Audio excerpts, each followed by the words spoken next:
Hola, ¿cómo están? Hoy vamos a hablar sobre el capítulo 7 del libro Psicología de la Conducta de José Blecher.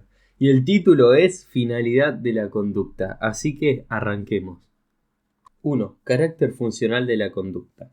Freud, al estudiar los instintos, reconoció en ellos las 4 características siguientes: poseer una fuente, una finalidad, un objeto y un sentido. De ellas, la finalidad del instinto es la descarga de su tensión. Posteriormente podemos reconocer lo que Freud ha estudiado, al igual que todos los psicólogos, ha sido la conducta, pero las características que encontraba en estas las refería, como todos los psicólogos, a una serie de entidades abstractas, con los que realizaba una transposición de la dramática a la dinámica. Por eso necesitamos reducir la transposición y referir los descubrimientos a los fenómenos concretos y no a las entidades con las cuales se los ha reemplazado. De esta manera, la finalidad del instinto no es otra cosa, en realidad, que la finalidad de la conducta, que ha sido estudiada también con el nombre de función de la conducta. Todo organismo se halla en un equilibrio inestable o lábil, en el sentido de que, si bien tiende a mantener un equilibrio, este no puede ser estático, total ni definitivo. El organismo tiende a mantener dicho equilibrio o a recuperarlo si lo ha perdido, y las modificaciones que en él se producen para lograr dicha finalidad constituyen la conducta del organismo, y esto mismo ocurre también en el nivel de integración psicológico. Todo campo tiende a mantener o a recuperar su estado de equilibrio. La pérdida de este equilibrio crea una tensión. En este sentido, la conducta es un emergente del campo total que tiende a resolver la tensión mediante el restablecimiento del equilibrio. Pero la tensión no es la causa de la conducta, porque ella no existe independientemente del campo total, sino como uno de sus fenómenos que deriva de la particular estructura que tiene el campo en un momento dado. La conducta, de esta manera, es siempre una respuesta al estímulo configurado por esa situación total, así como es una defensa en el sentido de que protege al organismo de la desorganización. 2. Homeostasis. El ser humano, al igual que otros organismos vivos, se hace en cierta medida independientemente del medio que lo rodea, en el sentido que mantiene condiciones internas constantes, independientemente de las variaciones que pueden ocurrir en el mundo externo. La cantidad de líquidos, por ejemplo sangre y linfa, y su concentración depende de una regulación autónoma del sistema nervioso, de tal manera que la cantidad y composición de los mismos se mantiene constante aun cuando se modifique el medio externo. La cantidad de glucosa de la sangre o de electrolitos es relativamente constante aun con fuertes variaciones de la ingestión. De igual manera, la temperatura del organismo tiende a mantenerse constante aun con fuertes oscilaciones de la temperatura en el ambiente externo. La regulación y el mantenimiento de un medio interno constante fueron estudiados por Richet especialmente y son los que en el año 1929 Cannon denomina homeostasis, llamando mecanismos homeostáticos a los medios por los cuales se logra. Si en el ambiente exterior disminuye la cantidad de oxígeno, el organismo se modifica de tal manera que el aporte de oxígeno que reciben los tejidos sigue siendo constante, finalidad que se logra con el aumento de los glóbulos rojos. Si la temperatura exterior es muy baja, se ponen en juego los mecanismos homeostásicos que evitan que el organismo pase a tener la misma temperatura, y se produce, por un lado, vasoconstricción de manera de evitar la pérdida de calor, y por otro lado, mayor producción de calor por activación de las combustiones o del metabolismo interno. De esta manera, en realidad, las condiciones estables del organismo van a ser dinámicas y no van a ser estáticas. Esta propiedad de poder mantener constantes las condiciones internas, aunque haya grandes variaciones de las condiciones externas, es lo que permite en cierta medida que el ser humano se independice o que no viva tan sometido o tan estrictamente sujeto al medio y se adapta al cambio de condiciones que son muy variadas. Cannon extendió este concepto de homeostasis indebidamente de la biología a otros campos. Posteriormente también se le incorporó en la psicología, donde coincide con la finalidad de la conducta, que es la de mantener constantes las condiciones internas de un campo dado, del cual el organismo es uno de los integrantes. La homeostasis no es una causa y constituye un error apelar a este término como una razón suficiente de los fenómenos. La homeostasis denomina una cierta regularidad con la que los fenómenos ocurren y se relacionan. Stagner y Karowski aclaran que no es correcto hablar de que el organismo mantiene la homeostasis, porque esto sería equivalente a decir que un cuerpo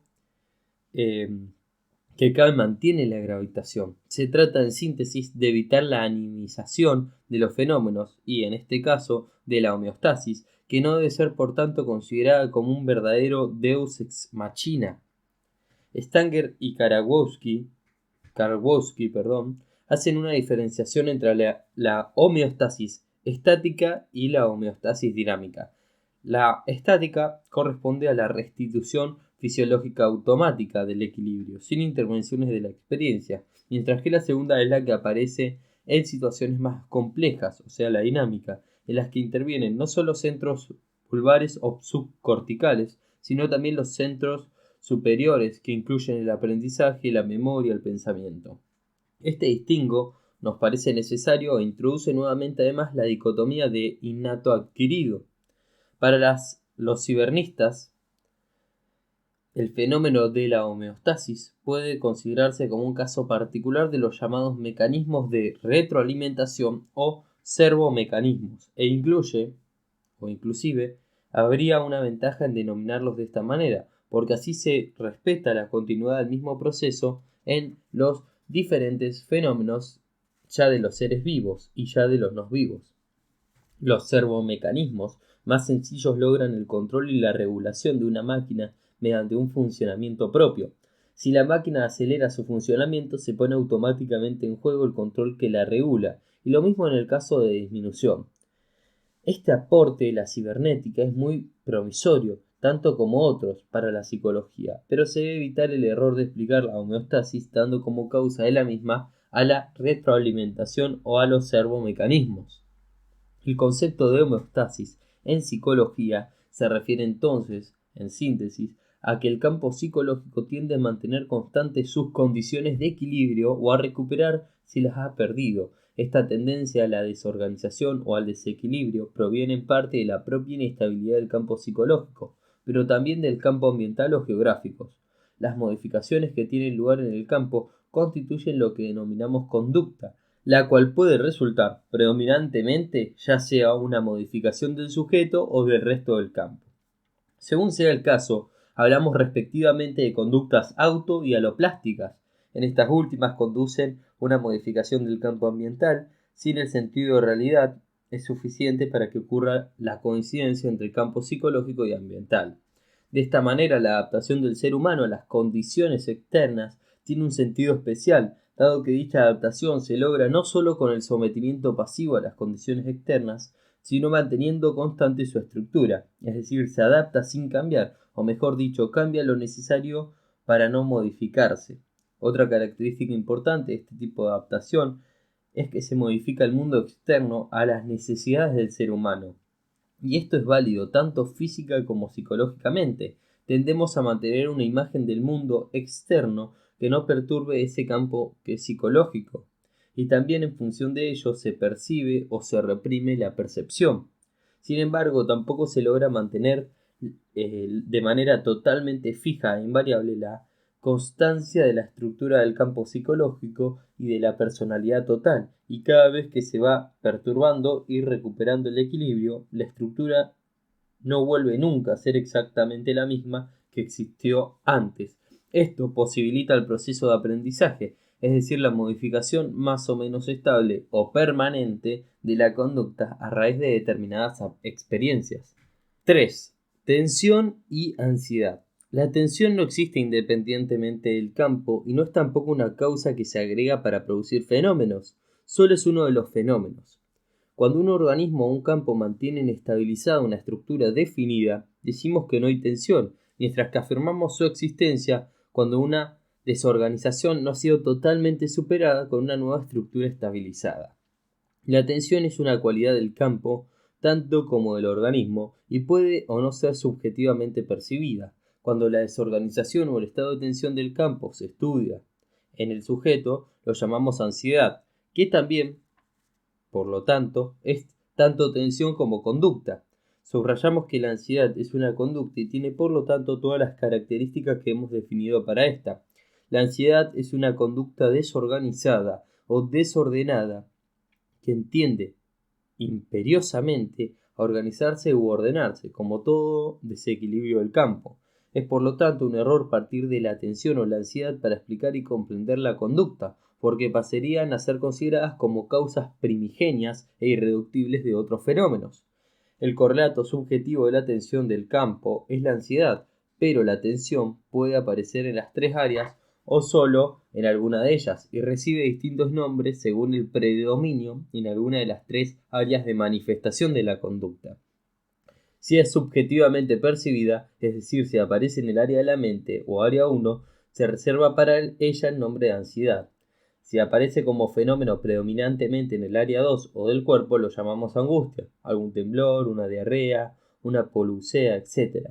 Mientras que se denomina miedo si aparece en el área 3, o sea, ligada o referida a un objeto en concreto.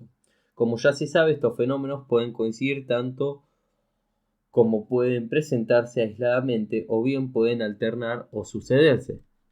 4. Señal de alarma. La tensión en el campo o su correlato subjetivo, la ansiedad, funcionan como una señal de alarma, en el sentido de que la desorganización que implica promueve nuevas manifestaciones de conducta que tienden a restablecer el equilibrio.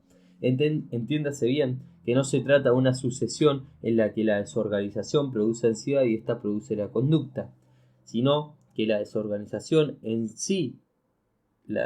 en sí en realidad la ansiedad, y tanto esta como las nuevas conductas son todas siempre emergentes del campo total.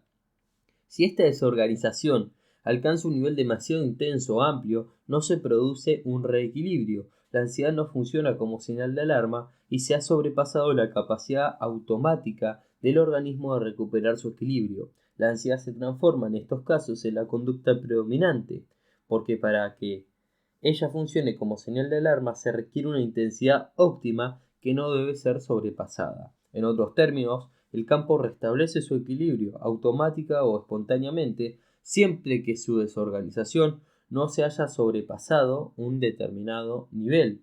Por encima de ese umbral, la desorganización subsiste y con ella la tensión y la ansiedad. En este caso, la desorganización en la estructura particular del campo o del organismo. La señal de alarma es la base sobre la cual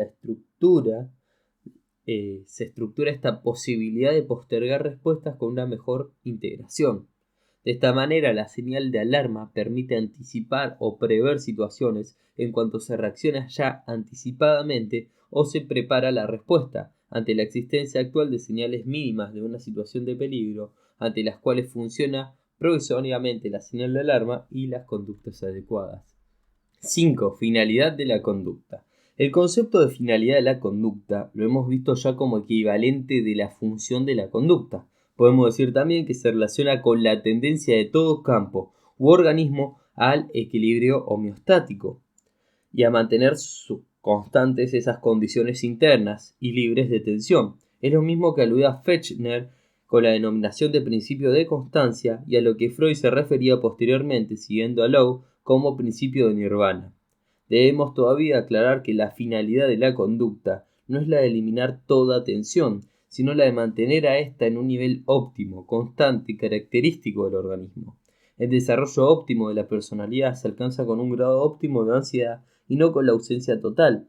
En segundo lugar, se debe considerar que nunca se recuperará totalmente el estado de organización y de equilibrio anterior, sino que en esta creación y regulación de tensión van paulatinamente apareciendo nuevas formas de reacción y nuevas integraciones, de tal manera que en este proceso ocurre un aprendizaje. La finalidad que se logra con la conducta no es una finalidad mecánica, sino que ocurre o tiene un verdadero proceso de aprendizaje y de adaptación con creaciones nuevas. La conducta, sin embargo, puede ser también estereotipada, de tal manera que no hay una ruptura de viejas pautas de conducta ni creación de nuevas. Aclaremos nuevamente que la finalidad de la conducta no es trascendente a esta, sino que está implicada desde luego en ella. Su relación y su diferencia con la teleología estriba en que la finalidad se resuelve en el examen de causalidad, mientras que la teleología se trabasa en el animismo. Finalidad de la conducta no se refiere a la intención consciente ni a la intención entelequial, sino a la perspectiva implícita en todo suceso presente. Von Bruecke, citado por Cannon, decía que la teleología es una dama sin la cual el biólogo no puede vivir y con quien, sin embargo, se avergüenza de mostrarla en público. Esta situación termina cuando consecuentemente se reduce la finalidad a una descripción del suceso y no a la fuerza especial y misteriosa que persigue un objetivo. Nos oponemos así a todas las creaciones entelequiales como psicoide, creado por Driesch, que es un elemento que dirige desde el exterior y que utiliza la materia para sus fines. Insistimos en que la conducta es esencialmente reguladora de tensiones, y esto es lo que debe entenderse por finalidad, y que esta función reguladora se cumple teniendo toda la conducta a un algo, o sea, a un objeto o situación. 6. Descarga de tensión. Toda conducta tiene entre sus cualidades la de lograr una finalidad, la de liberar o resolver una tensión originada por la desorganización del campo. Ocurre por otra parte que en algunos casos este alivio de tensión, es decir, la finalidad de la conducta, pasa a tener un papel de primer plano. Esta es la función predominantemente jugada por algunas conductas regresivas, desordenadas, aparentemente irracionales e inadecuadas, tales como el pataleo, el chupeteo, las crisis nerviosas, la erección genital, etc. M. Ribble ha estudiado el papel de la atención en el recién nacido y en el desarrollo del niño, y especialmente el papel que cumple la succión como descarga de tensión y reguladora, por lo tanto, de las funciones del organismo. Al igual que otros autores que se han ocupado del tema, observó que con la succión del niño no solo logra ese alimento, sino que existe una necesidad de succión en sí, como actividad muscular y descarga de tensión. Han descrito también perturbaciones del desarrollo a raíz de una insuficiente descarga de tensión, algunas de naturaleza irreversible y grave. Todas las necesidades del recién nacido incrementan en forma difusa la tensión total del organismo, y esa tensión está conectada básicamente con el hambre, la asfixia y la nutrición deficiente de los tejidos por una circulación no del todo bien estabilizada y por un déficit de regulación del sistema nervioso central, que no tiene aún bien establecida su coordinación. En un 30-60% de los niños, la tensión muscular es intensa y se alivia o desaparece cuando succionan o cuando se les golpea suavemente la cara. La desaparición de la tensión, su descarga y por lo tanto, en este ejemplo, la succión implica una mejor regulación de todas las funciones, tanto nerviosa, circulatoria, respiratoria, digestiva, etc. El problema de la tensión y su descarga juega también un rol muy importante en la conducta del adulto y en algunas modificaciones psicopatológicas, tal como la crisis epiléptica, en la cual aparece inclusive una situación placentera después de la descarga. Cuando hablamos de descarga de tensión, se utiliza un modelo mecanicista que a todas luces es inadecuado. En realidad no se descarga nada. Lo que realmente ocurre es que una nueva organización o estructura del campo, del organismo y de la conducta reemplaza a una anterior. Si, por ejemplo, un alumno está tenso porque espera el resultado de su examen, al recibir el resultado positivo deja de existir la tensión, pero no porque se haya descargado, sino porque el campo, su organismo y su conducta cambian de organización y cambian de estructura. Eso fue todo por hoy. Espero que te haya servido este capítulo y nos vemos en el próximo. No olvides dejar tu me gusta, suscribirte y comentar.